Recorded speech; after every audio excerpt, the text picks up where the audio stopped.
చిరంజీవి గారి భార్య సురేఖకు యాదగిరిగుట్ట దేవస్థానము పాలక మండలిలో స్థానం కల్పించింది. అవును. ఇప్పటికే ఆమె తెలంగాణ సంస్కృతి పాటించి పద్ధతులు పాటిస్తే బాగుంటుందని ప్రజలు అనుకుంటా ఉన్నారు.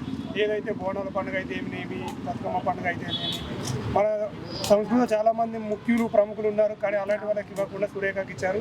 కానీ ఎప్పుడు బతుకమ్మ ఆడే విషయంలో కానీ బోనాల విషయంలో కానీ ఇప్పుడు ముందుకు రాలేదు. ఇప్పుడు స్థానం కల్పించారు కాబట్టి మన సాంప్రదాయాలు పాటిస్తే బాగుంటుంది. వాళ్ళు మంచి హిందువులే కదా. బతుకమ్మ మన తెలంగాణ సాంప్రదాయం. ఇప్పుడు బతుకమ్మ ప్రపంచంలో ఏ దేశంలో ఒక్కడ ఆడరు కదా. ఇప్పుడు ఇంకొక మాట సూటిగా చెప్తా నేను, యాదగిరి నరసింహస్వామి గుట్ట అంత డెవలప్మెంట్ అయ్యి అంత బాగుందంటే అది ఎవరిదో ఒక్కసారి ఆలోచించాలి ప్రతి ఒక్కళ్ళు కూడా. ఎందుకంటే తెలంగాణ గుట్ట అట్టుండేనా, అది ఎవరు కేసీఆరే కదా. కేసీఆర్ దాన్ని ఇవాళ అంత డెవలప్మెంట్ చేసింది. రేవంత్ రెడ్డి గారు ఏం చేయలేదు అక్కడ. కాకపోతే ఆయన ఇక్కడ ముఖ్యమంత్రి కదా, అంతే కదా. ఇక్కడ ముఖ్యమంత్రి చేయబట్టి ఆయనకి ఇష్టం వచ్చిన వాళ్ళకి ఇచ్చిండు, ఇష్టం వచ్చిన వాళ్ళకి ఇచ్చుకోండు. ఇష్టం వచ్చిన వాళ్ళకి ఇచ్చుకున్నా కానీ సరే ఏం లేదనుకో.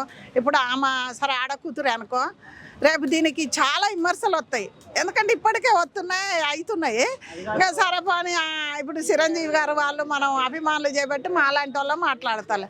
కానీ వేరే వాళ్ళు కూడా మాట్లాడుతున్నారు కదా. అంటే కాంగ్రెస్ వాళ్ళు ఎంతమంది ఉన్నారు, కాంగ్రెస్ కార్యకర్తలు ఎంతో కష్టపడి ఇలా చేసిన వాళ్ళు ఉన్నారు. వీళ్ళందరూ లేరా ఆ మేడానికి ఎందుకు ఇచ్చిరని అడుగుతారు.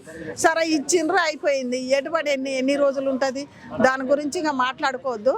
ఆమె ఇప్పటి నుంచి ఆమె కూడా ఒక హిందూ సనాతన ధర్మాన్ని ఇప్పుడు పవన్ కళ్యాణ్ తెచ్చిండు, అది పాటించుకొని బతుకమ్మే కానీ ఏది కానీ సురేఖ గారు ఇప్పటి నుంచి మన దాంట్లో ఒక తల్లిలాగానో బిడ్డలాగానో అక్కలాగానో చెల్లెలాగానో ఉండాలని కోరుకుంటారు ప్రతి ఒక్కళ్ళు.